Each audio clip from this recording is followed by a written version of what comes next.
even people who have suffered, besides even dying, the people who suffered injuries as a result of the demonstrations. So demonstrations is not the solution.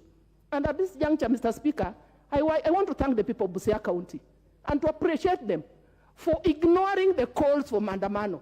And they continued with their normal business as if nothing was happening. Thank you, Mr. Speaker, for the opportunity. The Millie Odhiambo, Mheshimiwa, followed by the Mheshimiwa Kalasinga. Thank you, Mr. Speaker, for giving me this opportunity.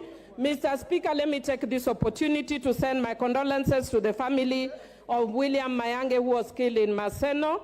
Mr. Speaker, even as we speak in this house, there is a family that is grieving, and you can never recover a lost child. So I just want to say pole to the family of William for the loss, unnecessary loss of a youthful life.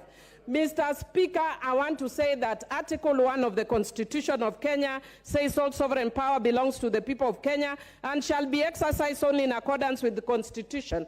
And Article 1(2) says the people may exercise their sovereign power either directly or through elected representative. And Mr. Speaker, one of the members who was speaking, my dear friend who I interrupted as she was speaking, was saying that we speak here and we should not speak outside and we should not let our representatives speak. I want to educate her that Article 1(2) of the Constitution gives that right, that we can exercise our mandate directly. And when we demonstrate, we are exercising it directly. So we cannot be having tyranny in the house. We can also have tyranny outside the house.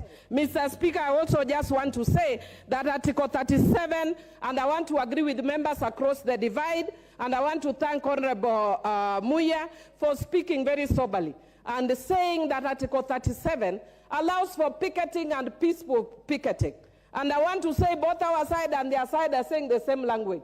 Let us have picketing, which is allowed under Article 37, with no condition, because the Constitution does not give condition, except peaceable picketing.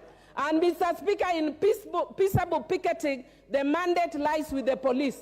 The citizen of Kenya does not have arms. Mr. Speaker, those who maintain peace and order are the police. Mr. Speaker, I also want to say that those who are killed, as we have heard from the boy who was killed in Maseno, was killed by the police. And I also want to add that when the business community restrained from doing their business, they restrained from doing their business because of fear-mongering by people like my good friend, who I don't want to mention lest he can stay a point of order. Mr. Speaker, I want to say that those who close their businesses close because of fear-mongering. And we know my friend who does fear-mongering. Mr. Speaker, because I know other members want to speak, I want to say this. I want to thank you, Mr. Speaker, for giving this House direction, that it is actually wrong for us to be mentioning other people who are not here and calling them names, like regrettably my good friend Honorable Ichungwa called Uhuru.Raila an urban terrorist.